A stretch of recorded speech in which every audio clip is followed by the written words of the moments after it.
Esto parece un chiste de mal gusto, pero en realidad se trata de una tragedia que se está construyendo con el auspicio, con el patrocinio del gobierno de Gustavo Petro, una tragedia energética en Colombia. Al día siguiente que nos enteramos que el plan energético, el plan para garantizar la seguridad energética de Colombia en boca del propio presidente de Ecopetrol, Ricardo Roa, es importar gas desde Venezuela. Pues al día siguiente nos enteramos, nos sale la noticia de que el Tribunal Electoral o la farsa, la pantomima de tribunal Electoral que existe en Venezuela, pues ha decretado el día de las elecciones. Allá no existe un calendario electoral como en cualquier país normal, democrático, que se respete, sino que al arbitrio, al capricho pues de la dictadura se van estableciendo fechas para organizar pues el simulacro de elecciones. Va a ser el 28 de julio. Vaya casualidad, por cierto, la misma fecha de nacimiento del exdictador Hugo Chávez. Ahí solamente con ese detalle nos damos cuenta de que no existe pues para nada ningún dejo, ningún atisbo de objetividad, de imparcialidad de unas autoridades electorales que están al servicio pues de la dictadura chavista. El 28 de julio va a ocurrir ese simulacro, unas elecciones similares a las que organizan de manera ridícula cada tanto pues en Cuba, en Corea del Norte o en Nicaragua, como les gustan las dictaduras, simulacros de elecciones. Digo simulacro porque además de todas las trampas, de todas las mañas que han establecido a lo largo de los años en la dictadura venezolana, pues no va a poder concurrir la principal figura de la oposición venezolana, y que de haber elecciones libres, según cualquier observador imparcial, sería la nueva presidenta de Venezuela, María Corina Machado, a quien han inhabilitado, de nuevo, acudiendo a trampas, a mañas. No la van a dejar concurrir porque saben que si concurre se les forma un problema. Podrán manipular los votos, pero la gente va a salir a votar, va a exigir un cambio y se les puede formar un verdadero desastre a la dictadura. Pues bien, hoy conocemos esto y también conocemos el siguiente trino del señor presidente Gustavo Petro, defendiendo la idea, por cierto, de importar gas desde Venezuela. Siempre hay que ver la conexión de gas con Venezuela como un complemento.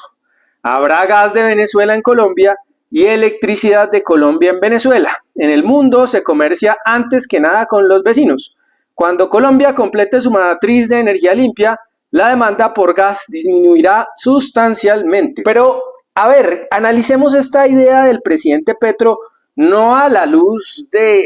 lo repugnante que resulta para los contribuyentes colombianos, para los ciudadanos del país, financiar directamente a una dictadura como la venezolana. Dejemos ese aspecto moral, que es importante, no estoy diciendo que no, pero dejémoslo de un momento de lado. Hagámonos una pregunta. La dictadura venezolana había recibido un levantamiento parcial de las llamadas sanciones por parte del gobierno de Estados Unidos debido a las negociaciones que se habían establecido para tratar de volver a la normalidad democrática. Pues evidentemente esas negociaciones, la Carta de Barbados, los acuerdos de Barbados que se habían denominado, pues se caen porque no va a haber elecciones libres, va a continuar la dictadura de Maduro imponiendo su mano de hierro y acabando con el sueño de unas elecciones libres en Venezuela. Por tanto, es muy probable, casi seguro, que el gobierno de Estados Unidos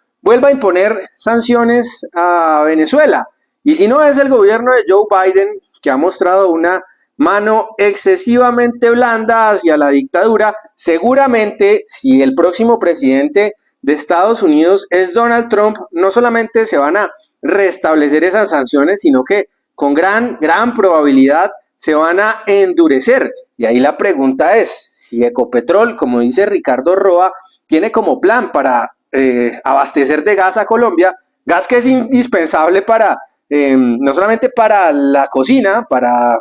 atender la demanda de gas doméstico, sino por ejemplo en las plantas de generación eléctrica térmica, para la electricidad que usamos en nuestra vida cotidiana. Pues si ese es el plan, ¿no se habrá preguntado Ricardo Roa y el presidente Gustavo Petro qué va a pasar si Estados Unidos, como es del todo previsible, impone sanciones o incluso impone sanciones más duras y por lo tanto Ecopetrol, que es una empresa que cotiza en la Bolsa de Valores de Nueva York, ¿cómo va a establecer esos acuerdos comerciales sin romper esas reglas, sin romper esas nuevas restricciones que con gran probabilidad, repito,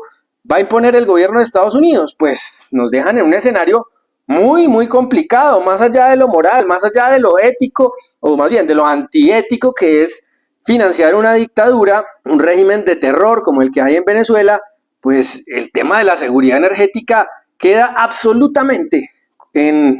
cuestión, porque si no podemos comprar gas de Venezuela porque está sancionado por el gobierno de Estados Unidos, y eso significaría pues unas graves consecuencias económicas para Ecopetrol, entonces ¿qué vamos a hacer? ¿Cuál es el plan B del gobierno colombiano? Además de eso, además del tema de las sanciones, aquí parece que se nos olvida que en Venezuela no es que sobre el gas, hay por supuesto gran cantidad de gas en el subsuelo venezolano y en mar abierto en Venezuela, pero ese no es el problema no es que haya mucho petróleo o mucho gas enterrado en Venezuela, el problema es la dificultad técnica y sobre todo económica para extraerlo. De hecho, Venezuela ha enfrentado durante los últimos años una escasez real profunda de gas en los hogares. Los hogares venezolanos han visto restricciones importantísimas en el suministro de gas a tal punto que se ha vuelto común durante los últimos años que los hogares venezolanos, viajando a ese pasado oscuro al que ojalá en Colombia no regresemos, pues están utilizando la leña a falta de gas, y esto no es un caso excepcional, no son una o dos familias, son miles o millones de familias venezolanas que han caído en lo que se llama pobreza energética, sencillamente porque aunque el gas está enterrado, no hay la inversión suficiente, no hay la infraestructura, el mantenimiento que se necesita para llevar ese gas a los hogares, y por lo tanto han tenido racionamientos. Si esa es la realidad que han vivido los hogares venezolanos, ¿cómo es posible que la estrategia de Ecopetrol y del gobierno colombiano para mantener la seguridad energética en el futuro de Colombia sea confiar en una dictadura que sistemáticamente ha incumplido en proveer gas a sus propios ciudadanos? Pero es que, a ver, pensémoslo un momento, no tiene absolutamente ningún sentido. No tenía sentido antes, cuando se suponía que el gobierno de Maduro, al menos eso creían los más ingenuos, iba a permitir una transición democrática. Pues no tiene pero absolutamente ningún sentido ahora, cuando pues todo apunta a que la dictadura se va a consolidar, las sanciones se van a redoblar y el escenario muy probable, por cierto, que Donald Trump sea de nuevo presidente de Estados Unidos, pues está ahí vigente, y por lo tanto que esas sanciones se tripliquen o se quintupliquen. Si esa es la estrategia del señor Roa y del señor Petro para garantizar la provisión de gas a los hogares colombianos, para garantizar la provisión de gas a las plantas térmicas que necesitan gas para producir electricidad a los hogares, pues estamos en graves problemas, y está en graves problemas el gobierno colombiano, pero sobre todo los ciudadanos, las empresas y la economía del país. Esto es una absoluta locura y hay que hacerle un llamado al presidente Petro y a Ecopetrol que nuestra seguridad energética y por lo tanto el futuro de la economía, el futuro de la sociedad colombiana, porque eso es la seguridad energética, no puede estar a expensas de las locuras, de los sinsentidos de una dictadura, de unos criminales que en cualquier momento van a quedar aislados del circuito económico internacional. Y si nos montamos en ese barco, señores, nos vamos a hundir.